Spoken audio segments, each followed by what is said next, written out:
A lot of people say that gamers are too entitled, a sense that this is how I want a game to be, and if it isn't this, I hate it. I agree to some extent, but sometimes you can understand the frustration when features are talked about but never make it into the game. Just don't get anyone's hopes up and you'll be fine. I like to think that one day video game marketing will be done a bit differently. Maybe it'll get to a stage where we'll just have a game thrown at us when it's finished. No info, no hype, not even a name. Just play it, you bastards. The power of hype is mighty potent. It can drive excitement towards a game to fever pitch and give it a chance in an increasingly competitive market. But be careful when writing that check.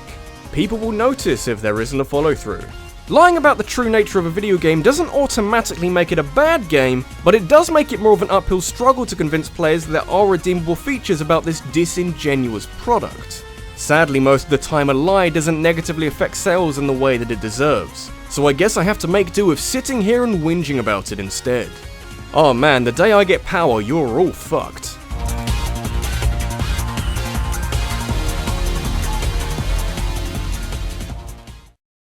Those of you with a nervous disposition or an inability to understand my reasoning may want to take a seat before I hit you with yet more Metal Gear madness. I always talk about Metal Gear, get used to it. I also talk about games that I've barely heard of and need to read more about, but no one seems to notice that. There's a lot to talk about with Metal Gear really. Hideo Kojima has kept himself busy over the years. Though, frankly, if he hadn't spent nearly 30 years working on video games, he probably would have spent that time in prison.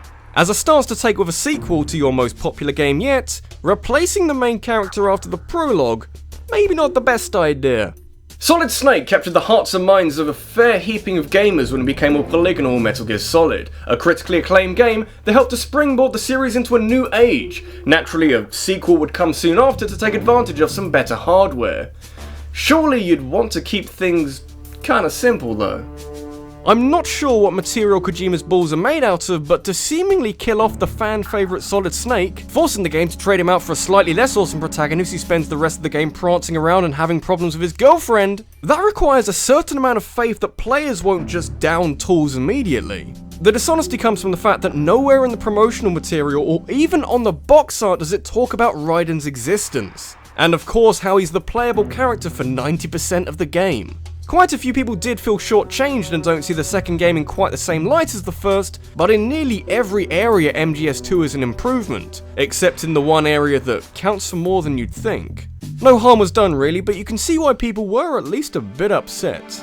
God knows how they'd react to some of this stuff coming later though. Kojima loves you really.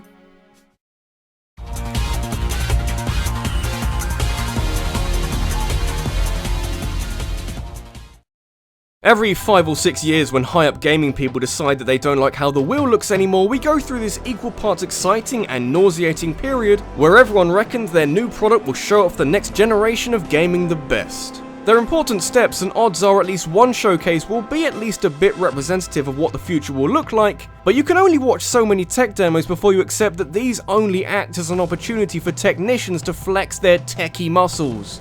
The problems start when you believe a little too much in your own product. Passing off a deliberately enhanced version of your game as the real deal, it's only going to end in tears.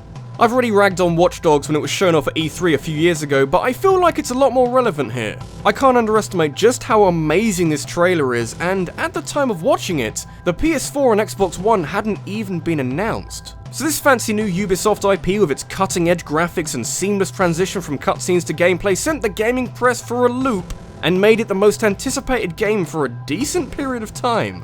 Of course, history shows that this wasn't what the final product looked like, not even close. Graphical output was tuned up specifically for this trailer, and come release day, textures were muddy, particle effects were missing, and oh yeah, large parts of the game were barely finished when you weren't outright being refused entry at the door. We all want to be the next big trendsetter, but sometimes you gotta understand the risk of fabricating too much too quickly. How can you have any faith that the sequel will have half the features shown in its trailers? Don't toy with trust, it's hard to get it back again. It's particularly disappointing how mediocre Watch Dogs was because it was being touted as a GTA killer, a big new IP to give the king of open world drivey shooty bang bang games a run for its money. Maybe it's actually a hallmark for what modern gaming is nowadays. You gotta get used to this kind of disappointment. It's fucking depressing, isn't it?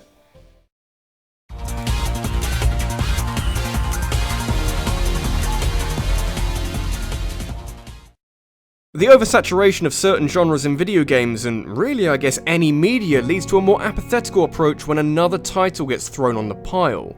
For any consumer, being inundated with an endless supply of zombie titles leads to each individual game merging together as part of one grimy collective. It's a bit harsh on each game in turn, but, you know, there are other genres out there. I want to see more Wild West shooters, that'd be cool.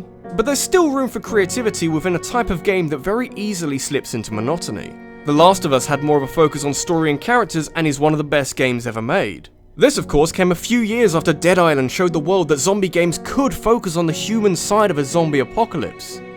Oh yeah, that never happened, did it? Maybe it's just me, but if the first time the public sees your game it's shown off as a deeply emotional artistic take on a tired and well-trodden path, maybe you should follow through on that. The first trailer for Dead Island is, without a lot of doubt, the most memorable trailer for a video game I've ever seen.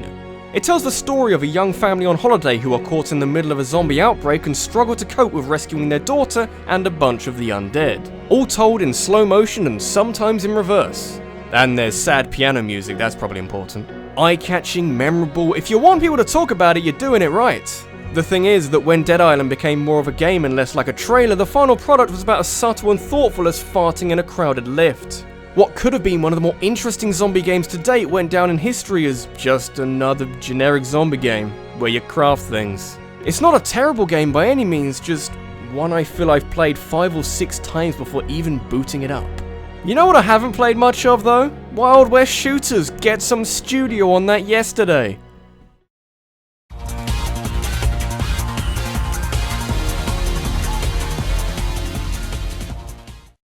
It's a dangerous game to hint at what could be in your video game. It could be that it's early in development and that nothing is finalized, but if you're seen to be making promises, it can go wrong very quickly. Do this and don't follow through with one of the most exciting games of the year. It's like digging your own grave. You'll be pleased to hear that I wasn't immune to the charms of No Man's Sky either.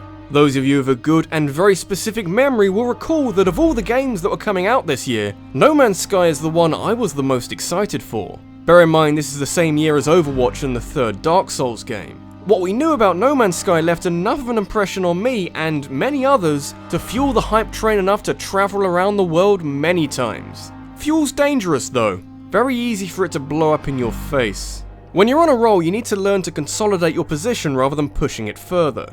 Sean Murray, the founder of developer Hello Games, went on record for saying that No Man's Sky wouldn't have a multiplayer focus, but wouldn't necessarily be lacking multiplayer, and that No Man's Sky wasn't an MMO, and really the mystery surrounding what the game is capable of isn't exactly solved by playing it. Personally, I don't care too much about multiplayer, so I wasn't fussed either way, but there's still a large difference between these trailers and the final product. Where it seemed like you'd be exploring planets blessed with complicated ecosystems and creatures that react in believable ways, the combination of no multiplayer and uninteresting life forms makes No Man's Sky feel incredibly lonely. Maybe that was the intention, but there has to be better ways of going about it. I still enjoy No Man's Sky, but I can't shake the feeling that you really need to want to like it to get anything out of it.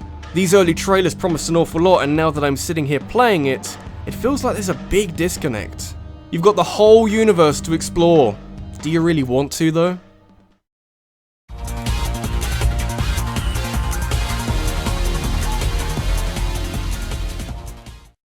I think for a video like this, the level of dishonesty is felt more the greater the gap between what was promised, or at the very least teased, and what ended up making it out the door. Whether or not development hit a snag, or if there was malicious intent from the start to mislead customers, it still doesn't soften the blow.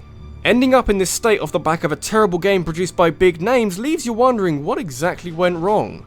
A game so bad and so far off what was shown originally that it was the subject of a court case. If you ever think that you screwed something up, be thankful that you weren't involved with Alien's Colonial Marines.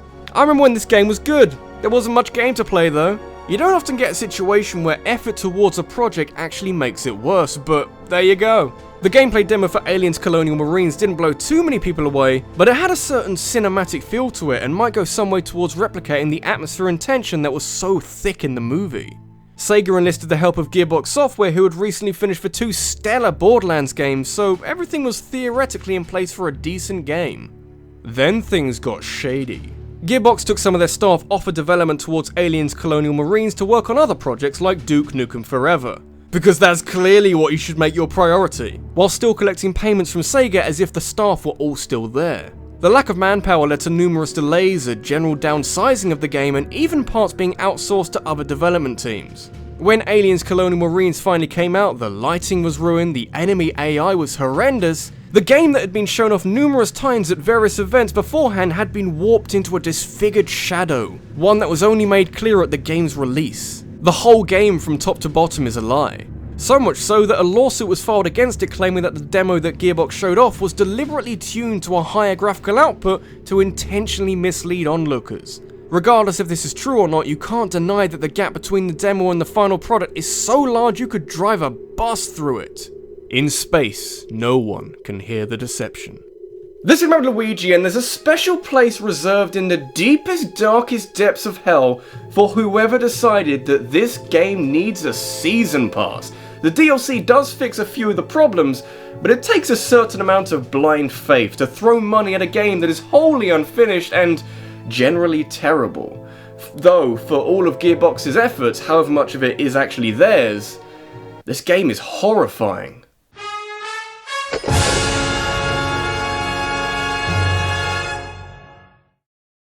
Got a topic that you'd like me to discuss in a countdown? Leave a suggestion in a comment below and head over to my Twitter, where I'll be holding a vote to decide the subject of the next countdown based off the best of your submissions. Thanks for watching, guys, and I'll see you in the next one. Hey guys, hope you enjoyed that. These past couple of weeks I've been playing Overwatch wherever possible, partly because I've wanted to for quite a while, but also because I'd like to make a video on it. I've picked up many things from my time playing the game, and that's why next week's countdown, the one that you don't get a say on what it's about, will be about the best heroes in Overwatch. Maybe a bit late, but gotta get it done eventually. And hey, now that I'll be playing Overwatch a bit less often, I'll be posting a bunch of shit on Patreon again. Might be a good time to get on that. Only just learned how to spell people's names correctly in this end slate. It's a slow process.